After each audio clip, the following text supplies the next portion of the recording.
இந்த நாளில் இந்த வார்த்தையை ஆலயத்துக்குள்ளும் இருந்தும் எங்கிருந்தும் நீங்க கேட்டுக்கொண்டிருந்தாலும் ஒன்னு புரிஞ்சுக்கோங்க. ஆமென். என்னை அழைத்தவர், என்னை தெரிந்தெடுத்தவர், ஆமென், தம்முடைய கட்டளைகளை நிறைவேற்றும் தூதர்களை எனக்காக நியமித்திருக்கிறார். நமக்கான கட்டளை என்னென்ன காரியங்கள் நம்முடைய வாழ்க்கையிலே வாய்க்கப்பட வேண்டுமோ அந்த காரியங்கள் வாய்க்கப்படுவதற்கு வேண்டிய கட்டளை சிங்காசனத்திலிருந்து புறப்படும். நமக்காக தேவன் தம்முடைய கட்டளையை பிறப்பிக்கும் போது இதுவரை என்னென்ன காரியங்கள் வாய்க்கப்படாமல் இருந்ததோ அத்தனை காரியங்களும் வாய்க்கப்படும். நம்முடைய வாழ்க்கை பிரயாணத்துக்கு வேண்டியதை கர்த்தர் நமக்காக கட்டளையிடுவாராக. ஆண்டவரே, நீங்க எனக்காய் கட்டளையிட்டா என் வாழ்க்கை நிரப்பப்படும்பா. இழந்தது எனக்கு திரும்ப கிடைக்கும். ஆண்டவரே, என் வாழ்க்கை பிரயாணத்துக்கு என்னென்ன தேவையோ, என் குடும்பத்துக்கு என்னென்ன தேவையோ, என் பிள்ளைகளுக்கு என்னென்ன தேவையோ அத்தனையும் எனக்கு கொடுக்கப்படும். நீர் கட்டளையிட்டபடியே எங்களுக்கு செய்யப்படும். ஆன்லைன் மூலமாக இணைந்திருக்கிற ஒவ்வொரு உள்ளங்களையும் வாழ்த்துகிறேன். கர்த்தர் உங்களையும் ஆசீர்வதிப்பாராக. எல்லாரும் வேதத்தை எடுத்துக்கொள்ளுங்கள். நன்றாய் தெரிந்து பழகின வார்த்தை 91வது சங்கீதம் 11வது வசனத்தை வாசிக்கிறேன். உன் வழிகளில் எல்லாம் உன்னை காக்கும்படி உனக்காக தம்முடைய தூதர்களுக்கு கட்டளை இடுவார். கைகளை உயர்த்தி ஆமேன் சொல்லுங்க பார்க்கலாம். உனக்காக கட்டளையிடுவார். ஆமேன் சொல்லுங்க. உனக்காக தம்முடைய தூதர்களுக்கு கட்டளையிடுவார். இப்பொழுது விசுவாசத்தோடு உங்கள் வலது கரத்தை உயர்த்தி சொல்ல முடியுமா? எனக்காக கர்த்தர் தம்முடைய தூதர்களுக்கு கட்டளையிடுவார். ஹல்லேலூயா. நமக்கு வேண்டியதும் நமக்குரியதும் நம் தேவன் நமக்காய் கட்டளையிட விரும்புகிறார். கர்த்தர் கடந்த வாரத்தில் முழுவதும் இந்த வார்த்தை தான். இதை விட்டு அங்கும் இங்கும் நகர விடவில்லை. கர்த்தர் கட்டளையிடுவார். நாம எல்லாரிலும் பெரியவர் நம் ஆண்டவர். ஹல்லேலூயா. நமக்காக தேவன் கட்டளையிடுகிறாராம். சிங்காசனத்திலிருந்து பிறப்பிக்கப்படுகிற கட்டளை அதை யாருக்கும் மாற்றவும் முடியாது, அதை யாருக்கும் மீறவும் முடியாது. ஆண்டவர் சொல்லுகிறார், உனக்காக தம்முடைய தூதர்களுக்கு கட்டளையிடுவார். பிரியமான கர்த்தருடைய பிள்ளைகளே, நாம் தேவ தூதரிலும் சற்று சிறியவராய் படைக்கப்பட்டிருந்தோம். நாம் பெற்ற பாக்கியம் என்னவென்றால், நமக்காக கர்த்தர் தம்முடைய தூதர்களுக்கு நமக்கு பணிவிடை செய்ய, நம்மை பாதுகாக்க, கர்த்தர் தம்முடைய தூதர்களுக்கு கட்டளையிட்டிருக்கிறார். இன்னும் வேதம் நமக்கு அழகாய் காண்பிக்கிறது. தூதர்கள் யார் என்பதை வேதம் நமக்கு சொல்லி தந்திருக்கிறது. 103வது சங்கீதம் அதனுடைய 20, 21 வசனங்களில் நீங்க படிச்சீங்கன்னா தெரியும். கர்த்தருடைய வார்த்தையை கேட்டு அவருடைய வசனத்தின்படி செய்கிற பலத்த சௌரியவான்களாகிய அவருடைய தூதர்கள். கர்த்தருடைய வார்த்தையை கேட்டு அவருடைய வசனத்தின்படி செய்கிற கர்த்தருடைய தூதர்கள். அடுத்த வசனத்தில் சொல்லப்பட்டிருக்கிறது, கர்த்தருக்கு பிரியமானதை செய்து அவர் பணிவிடைக்காரராய் இருக்கிற அவருடைய சர்வ சேனைகள். எபிரேயர் 1:14 சொல்லப்பட்டிருக்கிறது, அனுப்பப்படும் பணிவிடையாவிகளாயிருக்கிறார்கள். ஹல்லேலூயா. அப்ப நமக்காக கர்த்தர் என்ன செய்கிறார்? தம்முடைய தூதர்களுக்கு கட்டளையிடுகிறார். மத்தேயு 18வது அதிகாரம் அதனுடைய 10வது வசனத்திலே ஆண்டவராகிய இயேசு கிறிஸ்து இதை உறுதிப்படுத்தும்படி ஒரு வார்த்தையை சொல்லுவார். அந்த வார்த்தை தான், இந்த சிறியரில் ஒருவனையும் அற்பமா எண்ணாதபடிக்கு எச்சரிக்கையாயிருங்கள். அவர்களுக்குரிய தேவதூதர்கள் பரலோகத்திலே என் பரமபிதாவின் சமூகத்தை எப்போதும் தரிசிக்கிறபடியால், தரிசிக்கிறார்கள் என்று உங்களுக்கு சொல்லுகிறேன், அவர்களுக்குரிய. ஆமென். இன்னைக்கு உலகம் உங்களை ஒருவேளை அற்பமா எண்ணலாம், ஆனா ஆண்டவர் அதை வான் பண்றார். உனக்கு உன் பார்வையில் அவன் மட்டும்தான் உனக்கு தெரியும், அவன் மட்டும்தான் உனக்கு தெரியும். அவங்களுக்கு யாரும் இல்லைன்னு நீங்க டிசைட் பண்ணலாம், ஆனால் உங்களுக்கு தெரியாது. அவர்கள் தெரிந்தெடுக்கப்பட்டவர்கள், அவர்களுக்கென்று நியமிக்கப்பட்ட தேவ தூதர்கள் இருக்கிறார்கள். அவர்கள் என்ன செய்கிறார்கள்? எப்போதும் பரமபிதாவை தரிசிக்கிறார்களாம். ஆமென். இந்த அனுபவத்தை தான் யாக்கோபுக்கு கர்த்தர் காட்சியாக காண்பிக்கிறார். அவன் வீட்டை விட்டு புறப்பட்டு வனாந்தரத்திலே ஆமென் ஒரு கல்லை எடுத்து வைத்து படுத்து அவன் தூங்கும்போது ஒரு சொப்பனம் பார்க்கிறான். அந்த சொப்பனம் என்னவென்றால், ஒரு ஏணி பூமியிலே வைக்கப்பட்டிருக்கிறது.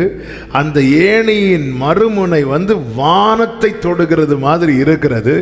அந்த ஏணியிலே தேவ தூதர்கள் ஏறுகிறதும் இறங்குகிறதுமாயிருக்கிறது. ஆமென். அதற்கு மேலாக கர்த்தர் நின்றார். கைகளை உயர்த்தி ஹல்லேலூயா. இப்பொழுது யாக்கோபு எங்கே இருக்கிறான் என்றால், ஒரு வனாந்தரமான இடத்துல, எதுவுமே கிடையாது. உண்மையிலே யாக்கோபின் நிலைமை ஒரு கல்லெடுத்து வச்சு படுக்கிற சூழ்நிலை, ஒரு பில்லோ கூட கிடையாதுன்னு செய்திகளில் அதிகமாய் பயன்படுத்துகிற வார்த்தை அது. வாக்குத்தத்தம் பெற்றவனுக்கு தலைக்கு கீழே வச்சு படுக்கிறதுக்கு ஒரு பில்லோ கூட கிடையாது, எதுவுமே கிடையாது. இப்போ யாராவது யாக்கோபை ஏதாவது செஞ்சா கூட ஏன்னு கேட்கறதுக்கு ஒருத்தரும் கிடையாது. அதுதான் நிலைமை. சில நேரத்தில் நம்முடைய வாழ்க்கை நிலைமை என்பது இப்படி கூட இருக்கலாம். ஆனால் வாக்குத்தத்தம் தலைக்கு மேலே ஹெவியாக இருக்கு, ஹெவியாக இருக்கு. ஆனால் இப்போ இந்த வனாந்தரத்தில் யாக்கோபுக்கு ஏதாவது நடந்துச்சுன்னா, ஆமென், ஏன் சிம்பிளா சொல்லணும், அந்த பாடி கூட வீட்டுக்கு போகுமான்னு தெரியாது. ஆனா கர்த்தர் என்ன காட்டி கொடுக்கிறார் தெரியுமா? ஹல்லேலூயா. இஸ்ரவேல், இந்த யாக்கோபு தான் இஸ்ரவேலா மாத்தினார். இஸ்ரவேலை காக்கிறவர் உறங்குவதும் இல்லை தூங்குவதும் இல்லை. யாக்கோபே, உனக்குன்னு ஒண்ணு இல்லாம இருக்கலாம், ஆனால் உனக்கென்று நியமிக்கப்பட்ட தூதர்கள் இருக்கிறார்கள். அவங்க என்ன செய்யறாங்க? ஏறுகிறவர்களாகவும் இறங்குகிறவர்களாகவும் இருக்கிறார்கள். ஆமே, அவங்க இறங்குறாங்க, ஏறுறாங்க. எதுக்கு இறங்குறாங்க? அவர் கட்டளையிட்டதை செய்யும்படி இறங்குறாங்க, செய்து முடிச்சிட்டு ஏறுறாங்க.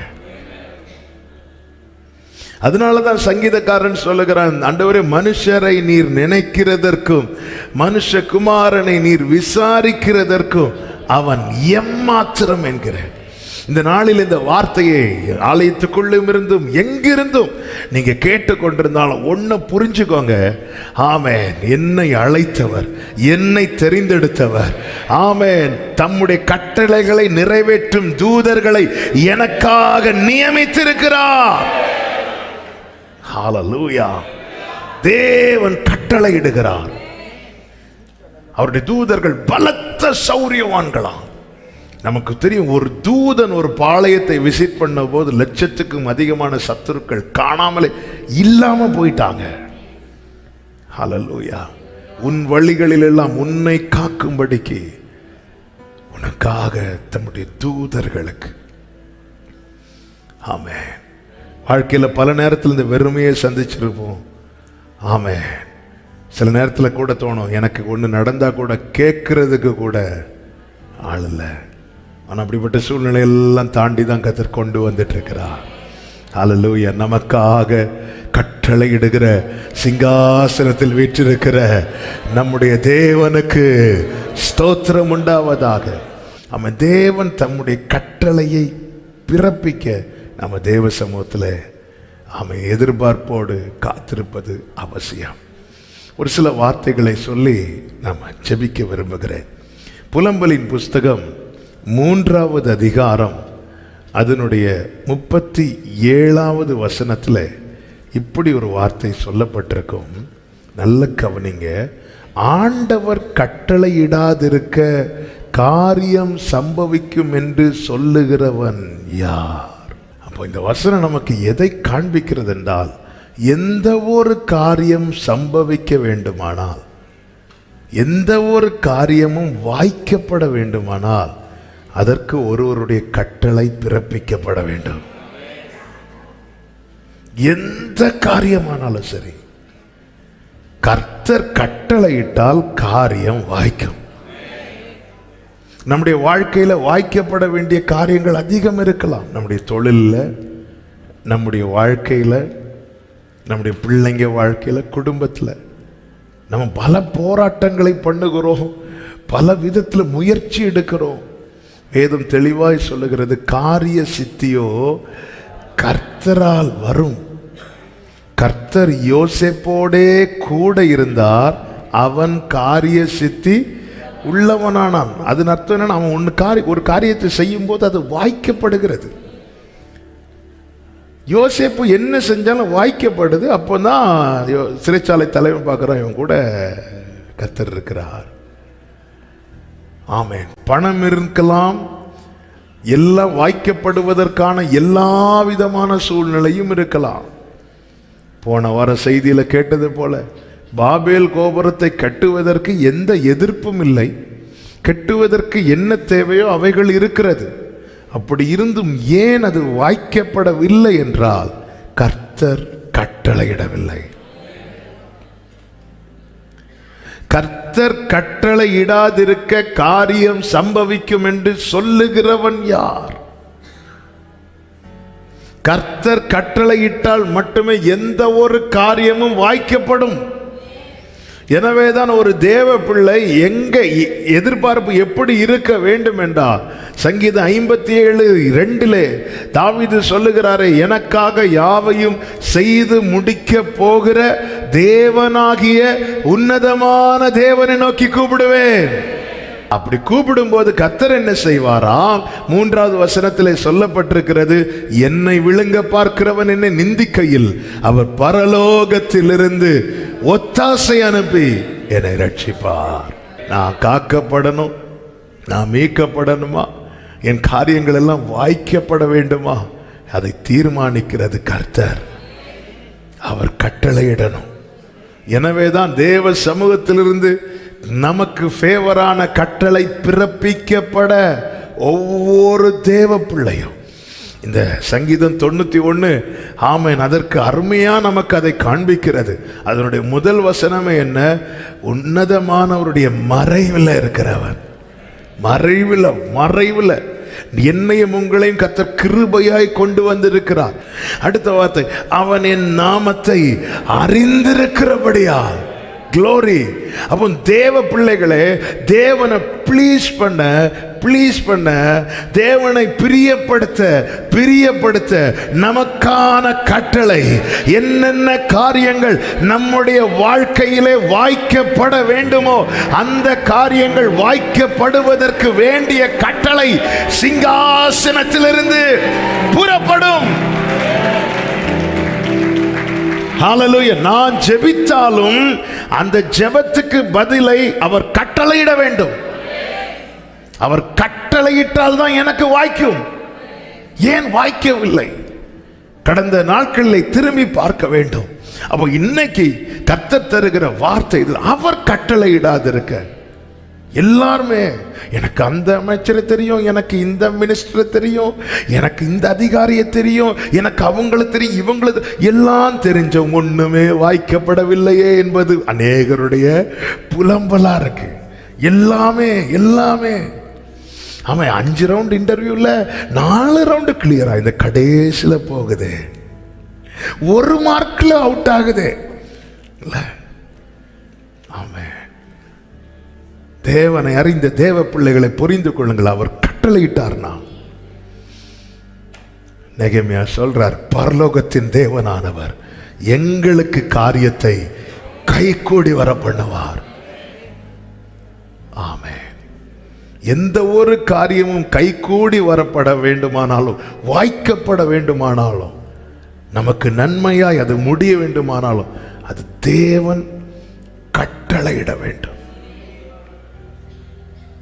தேவன் கட்டளையிட வேண்டும். நாம செய்யறது அந்த நமக்காய் நாம் தேவனை பிரியப்படுத்தணும். அவன் என்னிடத்தில் வாஞ்சையா இருக்கிறபடியா.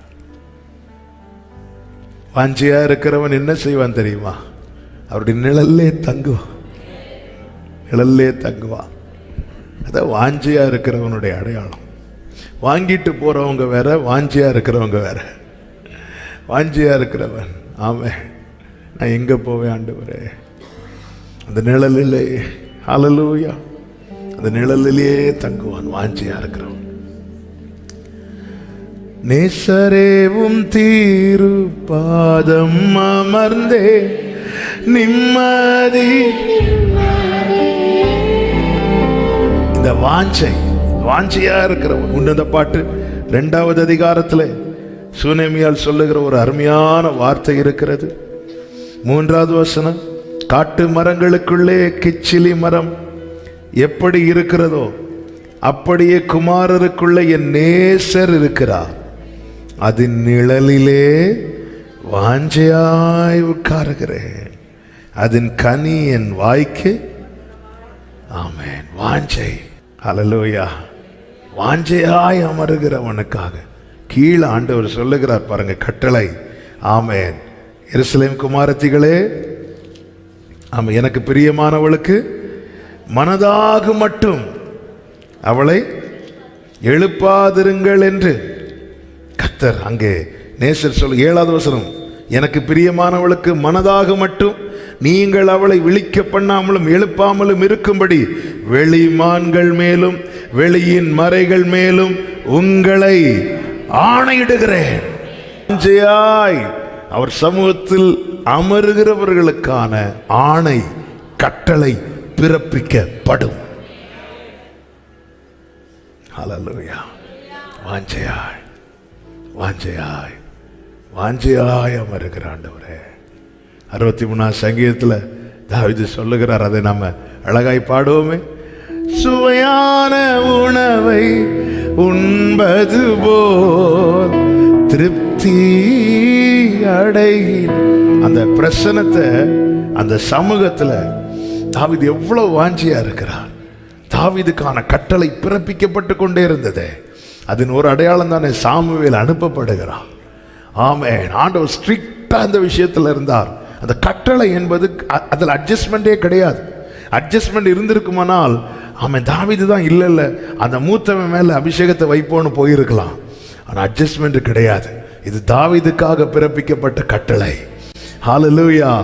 நமக்காக தேவன் தம்முடைய கட்டளையை பிறப்பிக்கும் போது இதுவரை என்னென்ன காரியங்கள் வாய்க்கப்படாமல் இருந்ததோ அத்தனை காரியங்களும் வாய்க்கப்படும். காரணம், வேதம் சொல்லுகிறது, அவர் சொல்ல ஆகும், அவர் கட்டளையிட நிற்கும். அது எங்கேயும் போகாது, அது நிற்கும். ஆமென். அவர் சொல்ல ஆகும், அவர் கட்டளையிட நிற்கும். அவர் வடக்கை நோக்கி கொடு என்று சொல்லுகிறவர், தெற்கை நோக்கி வைத்திராதே என்று சொல்லுகிறவர். அவர் சொல்ல ஆகும், அவர் கட்டளையிட நிற்கும். ஹல்லேலூயா. ஆமென். 148வது சங்கீதம் அதனுடைய 5வது வசனத்திலே அவர் கட்டளையிட அவைகள் சிருஷ்டிக்கப்பட்டது. அப்போ தேவனுடைய கட்டளையின் விசேஷம் என்னவென்றால், நமக்கான காரியங்கள் வாய்க்கப்படுவது மாத்திரமல்ல, நமக்கான நன்மையை நம்மிடத்தில் கொண்டு வந்து நிறுத்துவது மாத்திரமல்ல, ஆமென், நம்மக்கிட்ட இல்லாதவைகளையும் இருக்கிறதை போல உருவாக்க வல்லமை உள்ளது. ஆமென். ஆண்டவருடைய கட்டளையின் வல்லமையை பார்க்கணும்னா வீட்டை விட்டு வெளியிறங்கி வானத்தை பாருங்க. ஹல்லேலூயா, ஹல்லேலூயா. அவர் கட்டளையிட அவைகள் சிருஷ்டிக்கப்பட்டது. ஆமென். வானத்தை பார்த்தா நம்முடைய வாழ்க்கையில் என்ன தேவையோ அது ரொம்ப சின்னதாக தான் தெரியும். வானத்திலேருந்து பார்த்தா நம்மளையே தெரியாது. ஆமென். மேலே போக போக கீழே ஒன்றுமே தெரியாது. அந்த கட்டளையின் அந்த சிருஷ்டிகர் ஆண்டவர் கட்டளையிட இவ்வளோ பெரிய வானம், இத்தனை நட்சத்திரங்களை கொள்ளுகிற வானம் இல்லை, ஒரு நட்சத்திரமே நாம் பார்க்கிற சூரியனை விட பல மடங்கு பெரிதாம். எத்தனை கணக்கில்லாத நட்சத்திரங்களை கொள்ளுகிற இந்த வானம் எப்படி சிருஷ்டிக்கப்பட்டது? அவர் கட்டளையிட. எனக்கான ஒரு கட்டளை அந்த சிங்காசனத்திலிருந்து பிறப்பிக்கப்படுமானால் என் வாழ்க்கையில எது இல்லையோ அது இருக்கிறது போல உருவாக்கப்படும். நம்புறவங்க மாத்திரம் கரங்களை தட்டி ஹல்லேலூயா. சபையே கேளுங்கள், ஆண்டவரை பிரியப்படுத்துவதே ஆமென் நம்முடைய நோக்கமா இருக்கட்டும். அவர் கட்டளையிடுவார். அவருடைய ஒரு கட்டளை இந்த பெரிய வானத்தை உண்டாக்கிட்டான். அவருடைய கட்டளையினால நம்முடைய ஆண்டவர் இந்த விஷயத்துல நீர் கிருபையாய் எனக்கானதை கட்டளையிடுங்கப்பா. அவர் கட்டளையிட ஆமென் அவருடைய தூதர்கள் வந்து அதை செய்வார்கள். ஒரு வசனத்தை காண்பித்து ஜெபிக்க விரும்புகிறேன். ஆதியாகமம் அதனுடைய 42வது அதிகாரம். யோசேப்பின் சகோதரர்கள் தானியம் வாங்கும்படி வருகிறார்கள். ஆமென். இப்பொழுது அந்த சம்பவத்துக்குள் போகவில்லை, அந்த வார்த்தையை சொல்ல விரும்புகிறேன். அந்த சகோதரர்களை அனுப்பிவிட வேண்டும். யோசேப்பு செய்த காரியத்தை வேதம் அழகாக எழுதியிருக்கிறது. 42வது அதிகாரம் அதனுடைய 25வது வசனம். பின்பு அவர்கள் சாக்குகளை தானியத்தால் நிரப்பவும் அவர்கள் பணத்தை திரும்ப அவனவன் சாக்கிலே போடவும் வழிக்கு வேண்டிய ஆகாரத்தை கொடுக்கவும் யோசேப்பு கட்டளையிட்டான். அப்படியே அவர்களுக்கு செய்யப்பட்டது.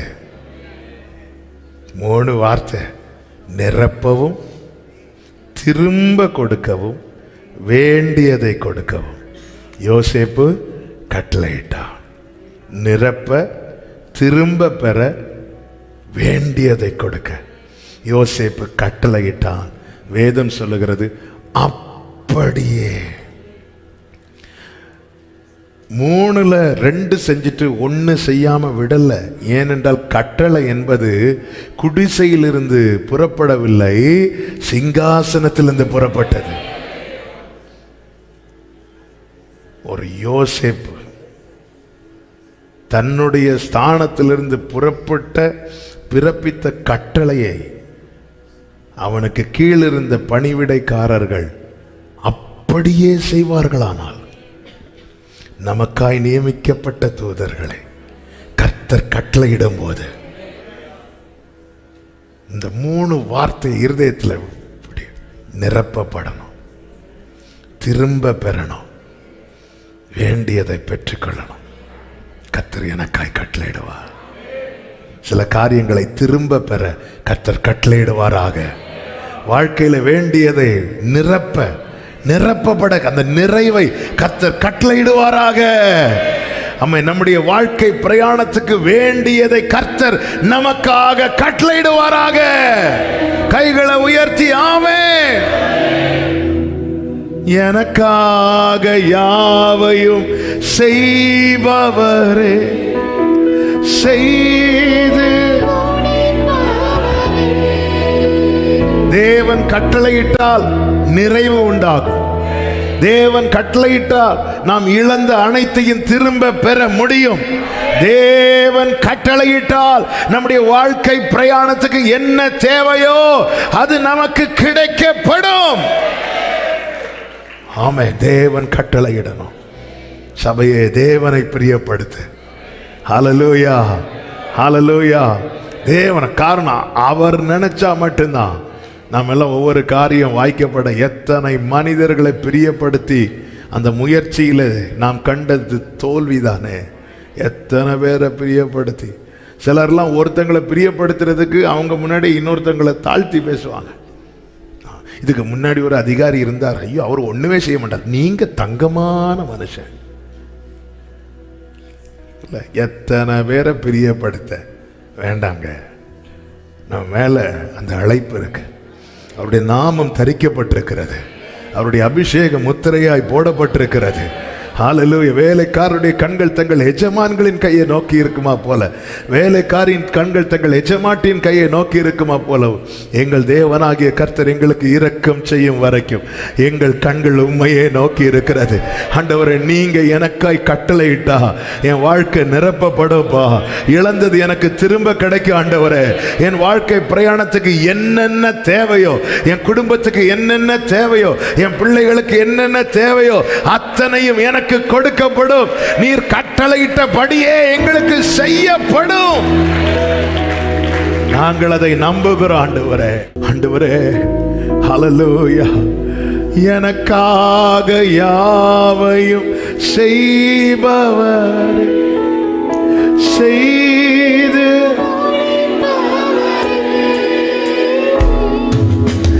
எனக்காக செய்து முடிப்பவரே, என் பாரங்கள்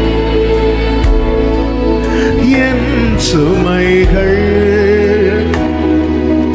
என் பாரங்கள் என் சுமைகள் உம் பாதத்தில் இறக்கியும். நீங்க எனக்காய் கட்டளையிடுவீங்க ஆண்டவரே.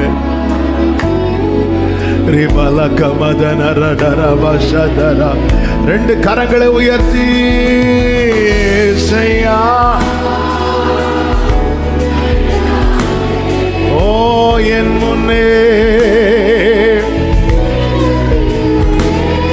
ஆண்டவரே, என்னென்ன காரியத்தை இழந்தோமோ அதை திரும்ப பெற நீர் கட்டளையிடுவீராக. எங்க வாழ்க்கையில் இருக்கிற குறைவு மாற நீர் கட்டளையிடுவீராக. ஏசையா, எங்கள் வாழ்க்கை பயணத்துக்கு வேண்டிய அனைத்தையும், இந்த பிப்ரவரி மாதத்துக்கு வேண்டிய அனைத்தையும் ஆண்டவர், எங்க பிள்ளைகளுக்கு வேண்டிய அனைத்தையும், குடும்பத்துக்கு வேண்டிய அனைத்தையும் என் தேவன் கிருபையாய் கட்டளையிடுவீராக. ஒரு யோசேப்பு கட்டளையிட்டதே அப்படியே செய்யப்படுமானால், ஏசையா, நீர் எங்களுக்காய் கட்டளையிடுகிறது அப்படியே செய்யப்படும். காரணம், நீர் எங்களுக்காக உம்முடைய தூதர்களுக்கு நீர் கட்டளையிடுகிறீர் ஆண்டவரே.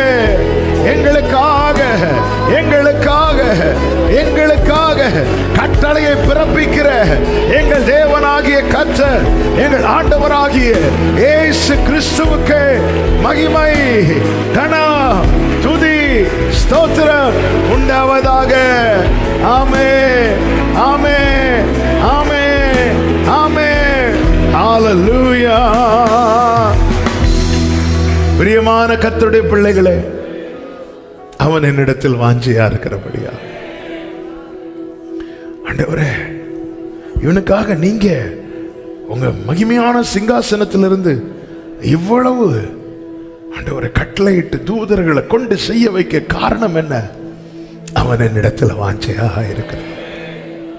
ஆண்டவர், உங்க மேல இருக்கிற வாஞ்சை பெருகட்டும். ரெண்டு கைகளை உயர்த்தும். உங்க மேல இருக்கிற வாஞ்சை ஆண்டவரே, உங்க மேல இருக்கிற வாஞ்சை பெருகட்டும். உங்களை நேசிக்கிற இருதயத்தை தாங்க. உங்களை தேடுகிற அனுபவத்தில் வளர பண்ணுங்க. உங்களை சார்ந்து இருக்கணும், பற்றி கொள்ளணும். ஆமே, ஆண்டவர்கிட்ட வந்தா ஏதோ ஒரு காரியம் நடக்குங்கிற நிலையில நீ வரக்கூடாது. உங்களை பார்க்கணும், உங்களை கேட்கணும், உங்க கூட பழகணும். உங்க மேல இருக்கிற வாஞ்சை பெருகட்டும். இந்த அனுபவத்தில் அடியாரை, சபையை ஆண்டவர் ஆங்காங்கே இருந்து இதில் இணைந்திருக்கிற ஒவ்வொருவரையும் கர்த்தர் நடத்தும்படி ஜெபிக்கிறோம். வேண்டிய சுகம், பலன், கிருபை, தேவனுடைய பாதுகாவல் கிடைக்க ஜெபிக்கிறோம். ஆண்டவரே, அப்ப குறைவை நிறைவாக்கும்படியான நம்முடைய கட்டளை கிருபையாய் பிறப்பிக்கப்படட்டும். இழந்து போனதை திரும்ப பெறும்படியான கட்டளை பிறப்பிக்கப்படுவதாக. ஆண்டவரே, வாழ்க்கை பிரயாணத்துக்கு ஆண்டவர் என்னென்ன தேவையோ, இந்த மாதம் பிள்ளைகளுக்கு என்னென்ன காரியங்கள், என்னென்ன தேவைகள் சந்திக்கப்பட வேண்டுமோ, அந்த கட்டளை கிருபையாய் பிறப்பிக்கப்படுவதாக. நீங்க கட்டளையிட்டா அது அப்படியே செய்யப்படும். ஆண்டவரே, கர்த்தாவே நீங்க கட்டளையிட்டால் எங்கள் காரியங்கள் எல்லாம் வாய்க்கப்படும் ஆண்டவரே. நீங்க கட்டளையிட்டா எங்களுக்கான நன்மை எங்களிடத்துல தங்கும் ஆண்டவரே. நீர் அப்படி செய்வேன் என்று இந்த நாளில் எங்களுக்குள்ளே அந்த நம்பிக்கையை கிருபையாய் தந்தீரே. ஸ்தோத்திரம். எங்களுக்காக உம்முடைய தூதர்களுக்கு நீர் கட்டளையிடுகிற உம்முடைய மகா பெரிதான அன்புக்காக, உங்க கிருபைக்காக, உங்க இரக்கத்துக்காக நன்றி செலுத்துகிறோம். ஒவ்வொருவரையும் பாதுகாத்துக்கோங்க. இந்த மாதம் உடைய பிள்ளைகளுக்கு ஆசீர்வாதமாய் நன்மையாக இருக்கட்டும். குறைவில்லாமல் நடத்துங்க. மேலே இருக்கிற வாஞ்சை எங்களுக்குள்ளே அதிகமாய் பெருகட்டும் ஆண்டவரே. பாவத்தின் மேலே மற்ற அனித்தியமான காரியத்தின் மேலே இருக்கிற வாஞ்சை முழுவதுமாய் குறைந்து உங்கள் மேலே இருக்கிற வாஞ்சை அதிகமாய் பெருகுவதாக தாழ்த்துகிறோம். மகிமையை கனம் எல்லாமும் ஒருவருக்கே செலுத்துகிறோம். இயேசு கிறிஸ்துவின் நாமத்தில் ஜெபிக்கிறோம் எங்கள் நல்ல பிதாவே, ஆமென். சேர்ந்து சொல்லும், என் ஆத்துமாவே கர்த்தரை ஸ்தோத்திரி, முழு உள்ளமே அவருடைய பரிசுத்த நாமத்தை ஸ்தோத்திரி.